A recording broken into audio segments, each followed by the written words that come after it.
Olá pessoal, tudo bem com vocês? Eu me chamo Marcos Queiroz, para quem não me conhece, e hoje nós estamos aqui para trazer para vocês uma outra resenha de livro, né? Um livro de astrologia que foi lançado esse ano, há pouco tempo. Então eu solicitei na pré-venda e ele chegou. Então eu quero trazer informações para vocês sobre esse livro.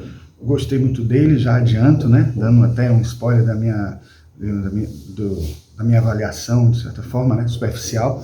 Então vou dar aqui para vocês as primeiras impressões, apesar de eu já ter lido boa parte dele. Esse não é um livro que necessite até a gente ler todo para saber como é o estilo dele, o jeito de trabalhar com ele, porque é um livro mais de consulta. Inclusive as primeiras páginas que tratam do conteúdo, de um modo geral, são páginas pequenas, poucas, né, tem pouco conteúdo, e logo em seguida você vai olhar a sua situação, e aí quando você olha a sua situação, você rapidamente já entende se ele chega perto ou não chega perto, se ele traz informações úteis para vocês em relação à questão dos relacionamentos na astrologia. Então, o livro é esse aqui, ó, Os 12 Códigos do Amor. Cure suas feridas emocionais e encontre sua alma gêmea com a ajuda da astrologia. Por esse título, às vezes pode alguém pensar que é um livro assim muito fast food, ou aquela coisa assim de leitura, digamos assim, com pouca profundidade, meio leitura de horóscopo, alguma coisa desse tipo, mas não é. Surpreendentemente, esse é um livro muito bom, um livro muito interessante. Ele tem a vantagem de tratar de um assunto que todo mundo corre atrás, né? As informações sobre relacionamentos afetivos, amorosos, né? Principalmente os jovens, as jovens que querem saber como é que fica o relacionamento deles, né? Com relação à astrologia. E esse livro, sendo este, né, o foco dele, ele traz informações muito úteis de uma maneira assim que acaba quebrando um pouco de paradigmas de alguns outros livros, e ao mesmo tempo numa linguagem bem assim fácil de compreender, de entender, né? Uma linguagem coloquial, uma linguagem como se estivesse falando com a gente, né?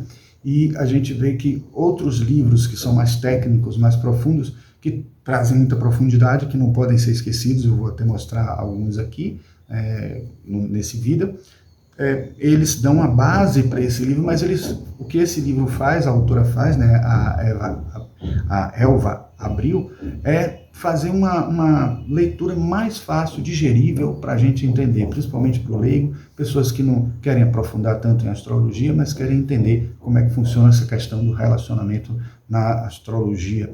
E, digo mais, apesar de não trazer uma abordagem muito psicológica, tão profunda, tem realmente, sutilmente, algumas colocações que remetem a gente não só à psicologia junguiana, mas até um pouquinho da psicologia freudiana, e isso acaba dando um pouco mais de consistência na fala da autora, tá certo?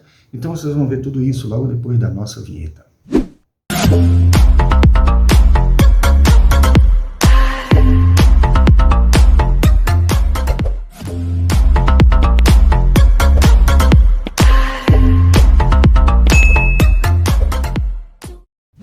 Então, pessoal, na verdade, esse livro realmente, como eu disse na introdução, surpreende, né?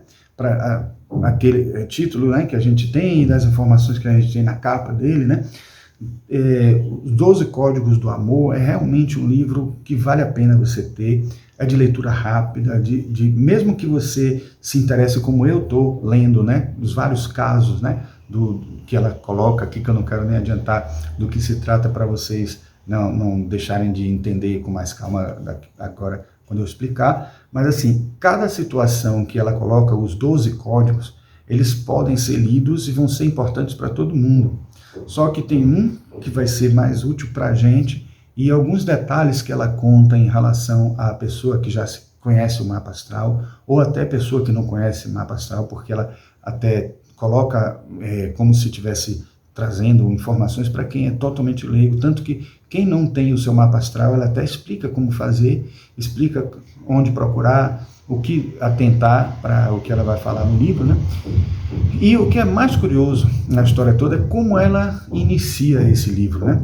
Desculpem aí esse barulho, né? Porque uma obra que está acontecendo aí sempre tem esse barulho aí, né? Então desculpem se estiver incomodando vocês.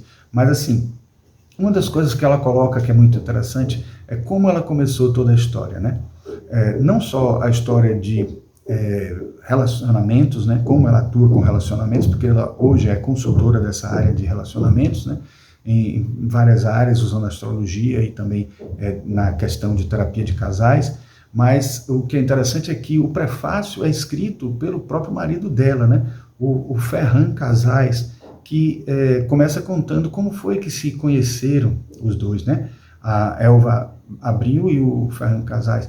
Ele era um dono de uma empresa e foi parar num café desses em Barcelona, porque eles são de Barcelona, e ele foi assim, para atuar como um local de compartilhamento de espaços de trabalho, né, que é um local de coworking, como se chama para as pessoas que não sabem o que é, um local onde várias pessoas se reúnem para trabalhar. Quem não tem um escritório, muitas vezes aluga um espaço para utilizar e até para atender clientes. E ele estava conversando com um amigo, falando sobre os negócios, querendo entender como ele poderia melhorar nos negócios, e ela, que estava do lado desse amigo, era amigo em comum, ela acabou dizendo que poderia ajudar ele, né, nos relacionamentos de negócios que ele tinha, porque ela trabalhava com isso e trabalhava com astrologia. Então, pediu a ele o mapa astral dele, se ele tinha um mapa natal, e ele disse que não acreditava nessas coisas. E o curioso é que quando ela começou a fazer, insistiu em fazer essa análise, mesmo ele não acreditando, ele começou a perceber como muitas coisas coincidiam. Aí ele começou a estudar uma coisa que, assim, uma pessoa que é agnóstica, uma pessoa muito racionalista, teria que tentar uma explicação que não fosse de dar validade à astrologia. Ele começou a estudar, então, uma coisa chamada efeito Forer, que é nada mais nada menos uma falácia da validação. É quando uma pessoa começa a encontrar certos significados que batem com aquilo que estão dizendo da sua personalidade, né, somente porque realmente acaba aceitando aquilo como verdade ou coisas desse tipo, sem nem mesmo ser verdade.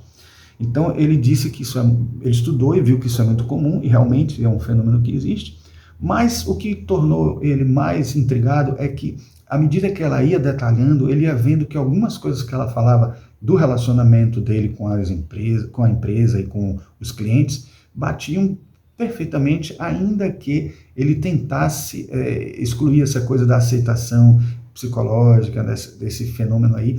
Ele começou a assim, analisar detalhadamente coisas que ela falava, inclusive além do psicológico, além do relacionamento, coisas que diziam respeito à empresa em si, do que a empresa funcionava bem, o que não funcionava bem. Então isso fugia um pouco essa explicação através do efeito Forer, né?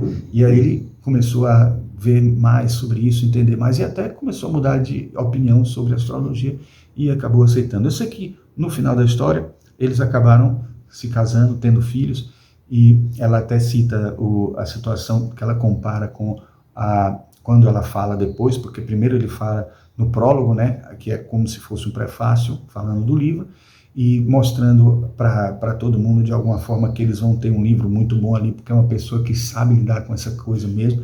E depois, quando ela conta a história dentro da versão dela, ela diz que realmente eles estavam ali como o casal de uma linda mulher, claro que tirando a profissão da linda mulher, né, só que o final não foi como um de uma linda mulher. Ela cita que o final estava mais para o filme Um Lugar, chamado Notting Hill, os dois protagonizados por Julia Roberts, né, que ela faz essa comparação, e ela acha que ele é o Richard Gere dela, né, o Richard Gere, o ator de Uma Linda Mulher. Bom, mas isso mostra que, de certa forma, ela soube utilizar bem, né, a astrologia para isso, acabou encontrando a pessoa. Ela, até aquele momento, não tinha tido relacionamentos que estavam ajudando, e ela analisou todos eles e aprendeu com isso, e de certa forma ela traz para a gente informações muito úteis.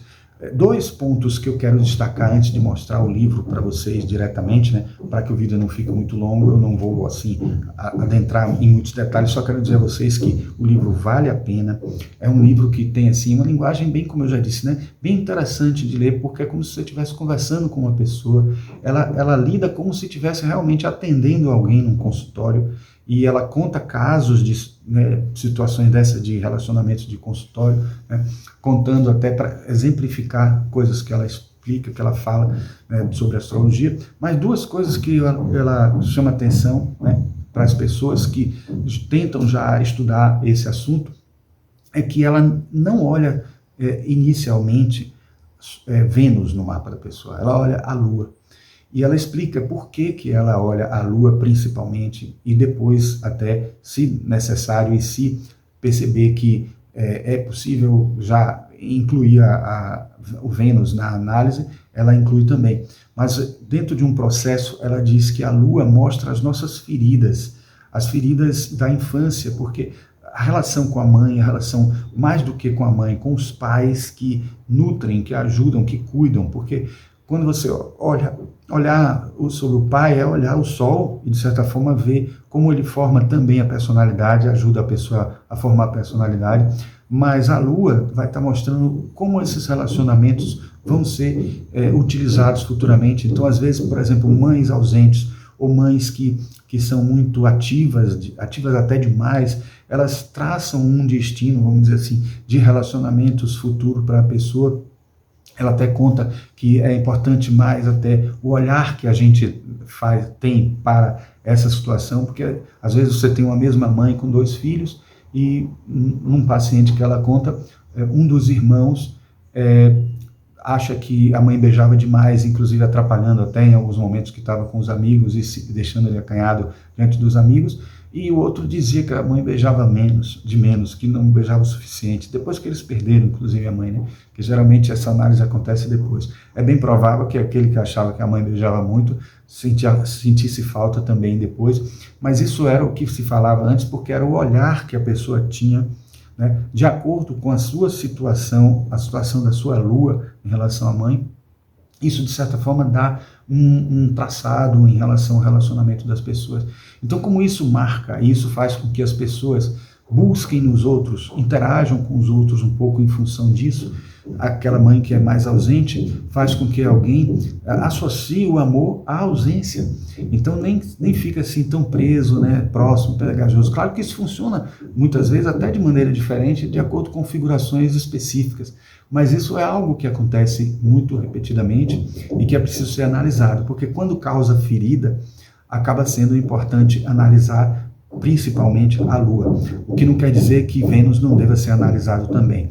Uma coisa que ela diz também para a gente é que quando a gente descobre onde, em que signo e em que casa está a Lua, isso vai dar uma informação muito forte, mas essa informação não é a única e não deve ser, digamos assim, definitiva, porque ela até compara, ela diz que isso é como se a gente estivesse sabendo se a pessoa é homem ou mulher. No caso, vamos supor que descobriu onde é que a Lua está, você sabe que a pessoa é mulher, mas essa mesma mulher se relaciona de que modo, de que maneira com as outras pessoas?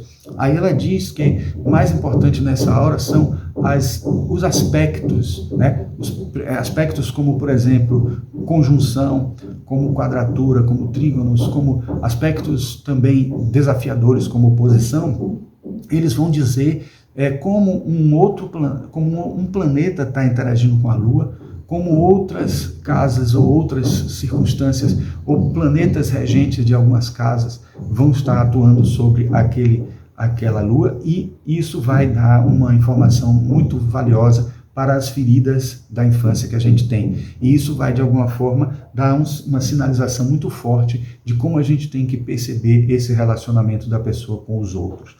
Aí ela diz que depois de tudo isso passado, depois de tudo isso acontecido, depois que a gente conseguir reequilibrar esse relacionamento, entendendo que nem sempre um lugar comum ou uma situação assim de zona de conforto que a gente vivencia por conta da posição da nossa Lua, quer dizer que nós seremos felizes. Aquilo pode assim ser familiar a gente, mas se a gente analisa e percebe que aquilo é familiar a nós e que a gente até busca nos relacionamentos, mas não nos deixa feliz, é preferível que a gente trabalhe em relação a isso, encontre soluções para isso e busque uma forma de pensar de outra maneira, agir de outra maneira em relação àquilo, trabalhando isso internamente.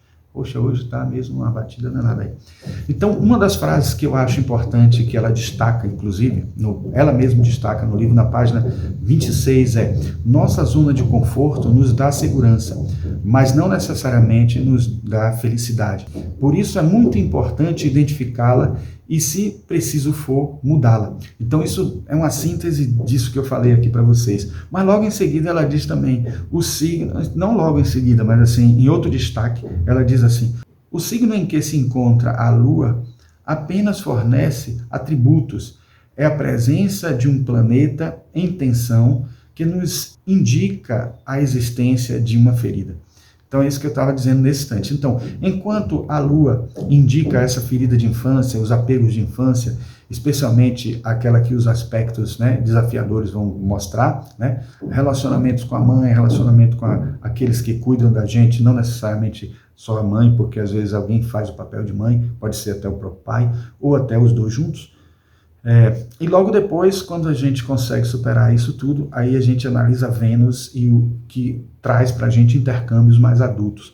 E isso vale não só para os relacionamentos afetivos, como relacionamentos de amizade, como também relacionamentos parentais, relacionamento de pessoas da família e coisas desse tipo, certo? Bom, nós temos muitos livros sobre relacionamentos dentro da astrologia, eu quero mostrar alguns, até os mais, assim, de todos, o que é mais, assim, superficial, esse aqui, mas ele tem também informações válidas, informações valiosas que a gente pode tirar aqui, fala de Lilith, né, tal. Então, os signos no amor e como eles interagem, de Mayna Mello, encontros astrais, né. Então, assim, mas eu trouxe esse livro não foi para indicar, não. É só para mostrar, assim, que a gente pode dar uma lida também nesses outros livros e encontrar coisas interessantes. Mas eu quero citar aqui esses dois, que são de Liz Greene, né? Liz Greene, na verdade, esse aqui, Os Astros e o Amor, que fala de relacionamentos, mas também fala de astrologia com profundidade, trazendo até informações mitológicas, como ela gosta muito, né? De trazer sempre. Já esse aqui, Relacionamentos, né? Guia astrológico para conviver com outros num pequeno planeta, de Liz Greene também, só que ela aí traz muito o conceito de elementos, né, dos 4 elementos na astrologia, e também do ânima e do ânimos, talvez um dos livros que explica melhor essa questão do ânima e ânimos na astrologia, e dentro de uma postura bem junguiana mesmo, ela nem recorre a Hillman, e acaba sendo bem útil para a gente, ainda que, por exemplo, no homem não exista, no caso, o ânimos, e ele considera que no lugar do ânimos no homem teria o próprio ego, porque é um ego masculino, né? Então, e na mulher, o contrário, né? O ego da mulher é o ânima e a contraparte de relacionamento seria o ânimos, né? Claro que isso, de acordo com as orientações sexuais, podem mudar e de acordo com todas as possibilidades existentes hoje, né, de multi-relacionamentos e de multi-situações, a gente vai ter diferenciações enormes. Eu quero só dizer a vocês que eu já até fiz aqui um vídeo sobre isso no canal, vou deixar aqui um card sobre a resenha desse livro, Os Astros e o Amor, um guia astrológico completo sobre relacionamentos. Aqui é a versão mais nova do livro que eu mostrei nesse instante para vocês, né? Esse aqui. E também quero mostrar que tem 2 livros que eu ainda não li, por isso que eu não posso nem fazer resenha, mas pretendo fazer ainda. Eu comprei recentemente, apesar desse não ser um livro tão recente assim, tão lançado há pouco tempo, mas são 2 livros de Stephen Arroyo, um grande autor, um autor também excelente, também na linha junguiana, que é assim, ó, Relacionamentos e Ciclos da Vida. Tá tendo saco, mas ele não está fechado não, já está aberto aqui. Então, assim, uma visão abrangente da astrologia, né, da pensamento, e esse aqui, Astrologia dos Relacionamentos Íntimos, Fatores Energéticos no Amor, Sexo e Compatibilidade. 2 livros que eu tenho certeza que são muito bons e até complementando muitas das informações que a gente viu nos livros de Liz Greene, né? Mas eu não posso dizer muita coisa porque eu ainda não li eles, certo? Mas pretendo ler o mais rápido possível para poder trazer para vocês informações também sobre isso, certo? Então eu quero agora virar aqui e mostrar para vocês página por página no livro, passando um pouquinho até rápido, só parando em algum momento que precise para vocês verem o livro por dentro, tá certo? Então vamos lá. Então, pessoal, vamos ver aqui o livro, vamos ver agora aqui o livro por dentro, certo? Então, temos aqui essa orelha, né, falando do livro e tal, de modo geral. Aqui temos uma dedicação ao próprio marido, né?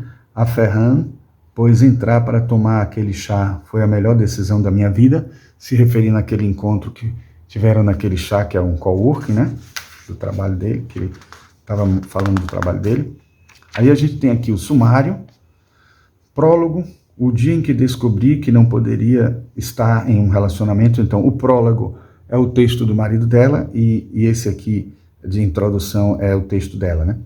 Aí tem manual de instruções das luas, e aí temos aqui os capítulos iniciais antes de entrar nos códigos. Ela fala, por que analisamos a lua e não Vênus? Mais ou menos o que eu disse para vocês já, explicando, né? Com relação às feridas da infância, né, e tal. Como calcular o mapa natal, como analisar seu mapa natal, que signos afetam sua lua, red flags, bandeiras vermelhas. Então, esses são os textos que vêm antes, e aí depois ela segue com os códigos, né? Lua em Áries, Lua em Touro, Lua em Gêmeos, Lua em Câncer, Lua em Leão, aí tem Lua em Virgem, Lua em Libra, Lua em Escorpião, Lua em Sagitário, Lua em Capricórnio, Lua em Aquário, Lua em Peixes. Aí vem, você já está pronto para o amor? E agora? O presente final e agradecimentos. Aí a gente tem aqui o prólogo, vou passando aqui para vocês verem, né?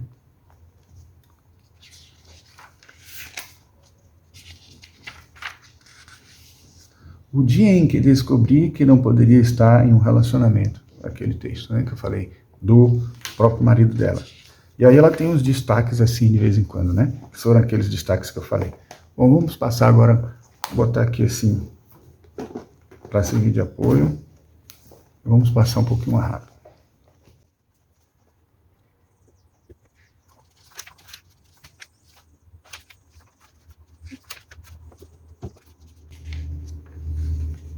Essa questão do como calcular o mapa natal, eu acredito que seja algo que ela até ocupou pouco espaço, porque ela mostra, né, que pode se analisar por softwares. Ela até diz que você digitando lá, calcular o mapa astral no Google, você vai achar algum software que rapidamente encontra, né? Então, é só para realmente a pessoa que não entende como chegar ao mapa, e quem já tem o mapa fica mais fácil, né? Mas, de qualquer forma, ajuda a ter uma orientação de como chegar até o mapa, né? Aí ela começa a explicar também aqui sobre o que é conjunção, né? O que é quadratura e como identifica isso no mapa, oposição, né? Aí tem aqui um mapa mostrando a situação de comparação, né? De analogia entre os planetas, a casa e o signo, né? Considerando os planetas regentes dos signos e as casas correspondentes aos signos, e aí ajuda a quem não tem ideia de astrologia, né, poder até utilizar as informações do livro aqui, não somente para a situação, né, do planeta, mas também do signo e das casas, certo? Entendendo que tudo está interligado. E aqui ela tem uma coisa que eu acho interessante, poderia ficar difícil de vocês entenderem o que é esse red flags aqui, né, bandeiras vermelhas. Ela diz assim, a seguir chamarei a atenção para uma série de aspectos muito importantes a serem levados em conta. Por favor, não pule essa sessão, nem a leia de maneira rápida e superficial. Sei que é um pouco desagradável, mas a boa compreensão deste livro depende em parte dela. Engraçado que eu vou acabar fazendo o que ela pediu para não fazer, mas é porque vocês vão entender que, na verdade, eu só vou dar uns toques do que se trata isso aqui, né? Que ela, bandeiras vermelhas, assim, cuidados que ela vai ter, né, de segurança. Então, assim, primeiro, não existem verdades absolutas, então ela esclarece aqui que tudo isso que está sendo dito poderá ter variantes se a gente analisar o mapa como um todo, obviamente, né? E também analisar as peculiaridades de cada um, da sua personalidade, como essas energias vão atuar. O 2, não faça projeções. Então, assim, ela diz, conhecer a lua ou o mapa de alguém não significa que podemos fazer julgamentos sobre essas pessoas. Então, quando a gente analisa também a lua dos outros, a gente acaba criando toda uma análise, né, detalhada sobre como é que a pessoa é e tudo, né? Mesmo que eu e você tenhamos a tristeza como emoção básica, nem você nem eu vivemos a tristeza do mesmo modo. porque eu não vivi na sua pele, na sua família, nem nas suas circunstâncias, tampouco você nas minhas. Por favor, não pense que conhece alguém, por mais que seja capaz de analisar a lua em seu mapa natal, isso é um erro. A única coisa que você conseguiria fazer seria obter uma imagem pré-estabelecida dessa pessoa e perder o prazer de conhecê-la. E isso inclui você mesmo. Então é interessante essa atenção que ela chama aqui, porque antes de qualquer leitura, ela já está dizendo isso aí para que a pessoa não crie um preconceito e até perca certos relacionamentos que vão acontecer em função disso, né? Depois, o item 3, ela diz: não existe posição mais favorável que outra, nem signo melhor que outro. Então ela diz assim: o importante não é o que você tem, e sim o que você faz com o que tem. Então muita gente pode pensar assim: para que serve então ter esse guia, vamos dizer, para a gente pensar nos relacionamentos, entender os relacionamentos, se está dito aqui que não tem nenhum que dá errado, que dá certo. Então assim, até mesmo numa sinastria, eu já disse aqui várias vezes no canal, quando a gente vai analisar uma sinastria, a gente não analisa se aquela pessoa dá certo com você ou não dá certo com você. A sinastria diz assim: em determinadas áreas você vai ter algum conflito com a pessoa, em outras áreas vai ter, digamos assim, uma pessoa superior a você ou você superior à pessoa, em algumas áreas você vai se dar muito bem com aquela pessoa. Então, entender isso, saber isso, e até saber como você lida com as pessoas de um modo geral, independente do signo, e saber que cada signo também pode fazer você ter um relacionamento diferente com as pessoas, isso tudo é um autoconhecimento de alto nível, de grande refinamento. Então é isso que a sinastria faz, é isso que ela está querendo dizer, que quando ela analisa aqui a Lua, principalmente, né, porque o livro é só sobre a Lua aqui, nesse caso, ela está querendo alertar a gente de que não fique achando que simplesmente não dá certo com alguém ou só dá certo com determinada pessoa por conta da configuração que aparece. Então é tudo autoconhecimento e como a gente saber lidar com tudo isso e até saber lidar melhor com o relacionamento que já tem há muitos anos. E o quarto, este livro tem uma função de divulgação. Não é uma terapia nem um tratamento para nenhuma patologia psicológica. Se você acha que precisa de ajuda, não hesite em recorrer a um profissional de saúde mental. Um alerta importantíssimo que sempre deve existir dentro da astrologia, né? E qualquer outro livro de autoajuda ou livro de autoconhecimento. Bom, então vamos passar aqui agora o livro página por página. Vocês veem aqui que cada código ela bota assim: Lua em Áries e o medo de não poder fazer. Então ela faz uma síntese assim, destaca aqui em negrito o glifo do signo, né?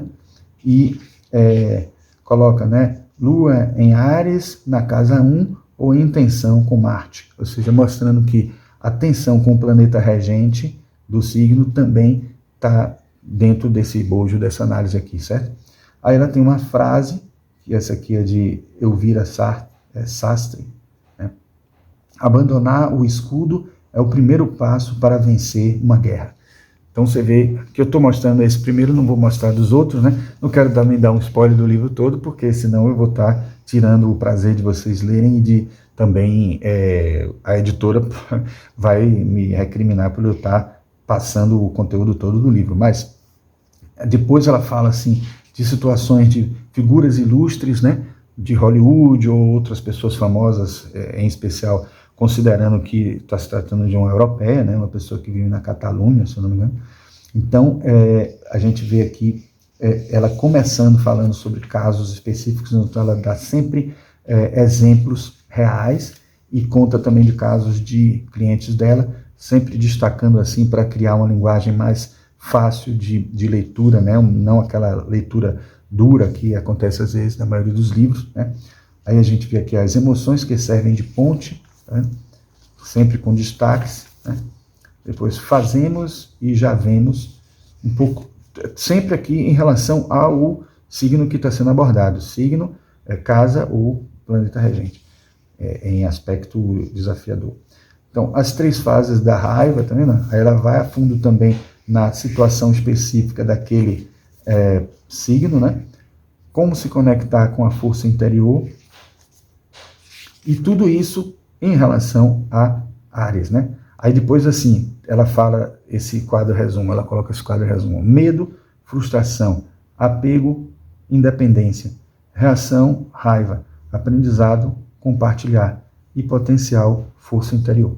Certo? Então isso ela faz para todos os signos, não vou mostrar de todos, mas vou passar aqui as páginas para vocês verem, né, o que está sendo trabalhado aqui por ela, né, nesse livro aqui, tá certo? Então, vamos lá.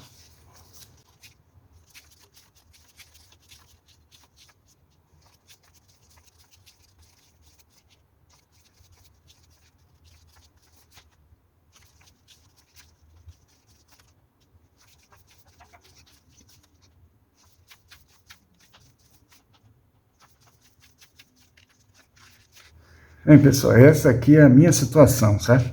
E curiosamente, por sincronicidade, eu diria, né? Em vários momentos ela cita a Lua em Capricórnio, dando exemplos, né? Falando de um pouco de como ela atua, né? Toda vez que ela vai falar de exemplos, assim, de alguma situação de planeta em aspecto desafiador, ou mostrando como é que ele tem mais importância, e até analisando especificamente como que isso funciona, ela acaba usando o exemplo de Lua em Capricórnio, e eu agradeci porque, de certa forma, me ajudou até a me situar e entender se funcionava mesmo, né?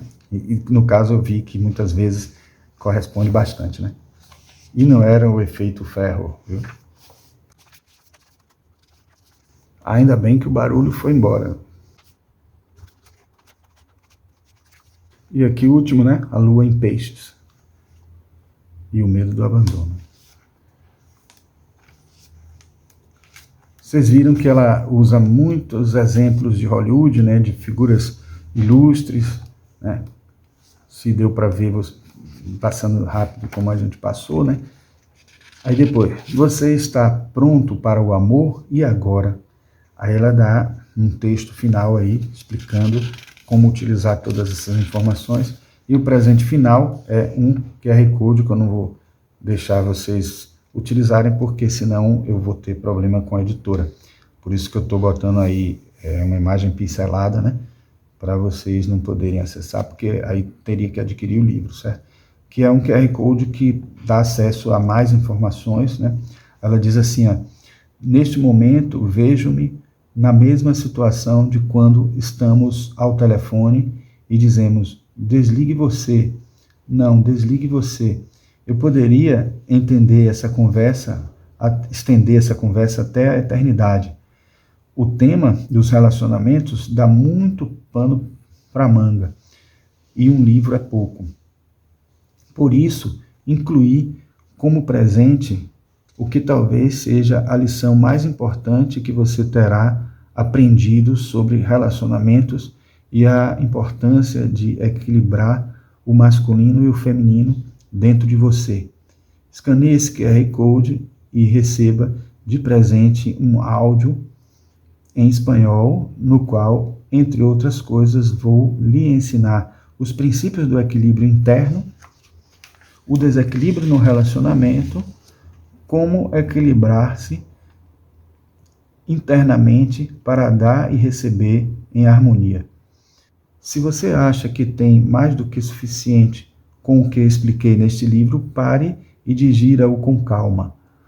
Se acredita que está pronto para dar mais um passo, lembre-se de que, se escanear o QR Code dessa sessão, você receberá gratuitamente um áudio em espanhol com um conteúdo de altíssimo valor. Aproveite. Então, claro, obviamente eu não vou passar para vocês esse áudio, não posso, né? Mas, de certa forma, eu mostro aí o que acontece quando você atinge acessa esse QR Code, e aí vocês vão ter essa informação, tá confirmado aí que isso acontece mesmo, porque vocês estão vendo aí eu mostrando, tá? Aí tem os agradecimentos, né? Agradece a Ferran, né? O próprio marido e várias pessoas que ajudaram aqui, né? E ela tem esses epígrafes finais aqui, né? Para viajar para longe, não há melhor navio do que um livro, de Emily Dickinson. Obrigado pela leitura deste livro. Aí aqui a gente tem a figura dela, né? E uma breve biografia. Jornalista e astróloga, Elva Abril, trabalhou durante 10 anos em noticiários de televisão até se arriscar e criar a própria consulta de aconselhamento por meio de mapas natais. Desde essa época, ela tem realizado palestras, conferências e cursos de astrologia com enfoque em psicologia e crescimento pessoal, sendo uma das profissionais mais requisitadas da área. Leia também O Céu com os Pés na Terra, da mesma autora. Eu lembrei agora também que ela fala aqui no livro, como ela está escrevendo para pessoas leigas, ela fala também, quem não sabe o que se trata de mapa natal, o que é mapa natal, ela diz que, ou mapa astral, ela explica o que é e diz que há uma pequena diferença. Ela diz que são sinônimos hoje em dia, mas há uma pequena diferença entre mapa natal e mapa astral, e basicamente, falando em poucas palavras, é que o mapa astral envolve qualquer situação que você analise. Por exemplo, você pode encontrar um mapa astral de uma empresa, um mapa astral de um acontecimento, de um fato, de um país, e saber o que está acontecendo nele. E então ele é um termo mais genérico, né? Mas mapa natal se refere a um mapa de nascimento, como era o céu no momento do nascimento, e analisar todos, e assim, com as informações que a gente tem na astrologia, para analisar o que é que aquilo significa, o que aquilo pode ter de informações para a gente em relação a nós, a nossa personalidade, o nosso ser, e os acontecimentos com a nossa vida, se a gente analisar também tudo isso que a gente está vendo aqui, e outros elementos mais que a astrologia traz para a gente, tá? Então é isso. Então, pessoal, essa foi a resenha do livro Os 12 Códigos do Amor. Então, espero que vocês tenham gostado. Se gostaram, por favor, deixem o like, se inscrevam no canal e apertem o sininho. Mostrem para alguém também que vocês acham que se interessa esse vídeo, né?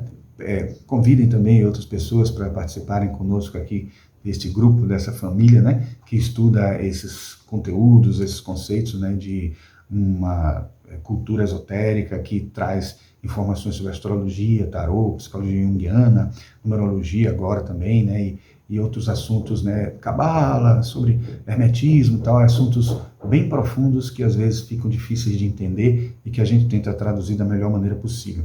Às vezes também tem uns temas assim como física quântica, como assuntos científicos que as pessoas ficam voando, mas é aquela coisa, né? Eu peço sempre que vocês, se não entenderem, perguntem, porque eu também não vou saber responder tudo, mas a gente pode correr atrás também quando existir alguma dúvida. E a dúvida de vocês pode ser uma dúvida que existe em nós e a gente não percebeu, até porque a gente está trazendo informações, mas não está cobrindo tudo que poderia sanar dúvidas, e pode aparecer até algum paradoxo, alguma coisa de informações, não só paradoxos, mas também equívocos, ou coisas que não correspondam à realidade e que vocês podem assinalar para a gente também, né?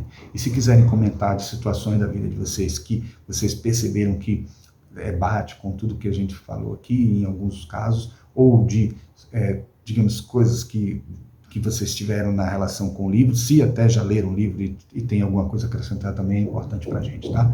Então, eu agradeço quem ficou até agora e nos vemos no próximo vídeo. Um grande abraço.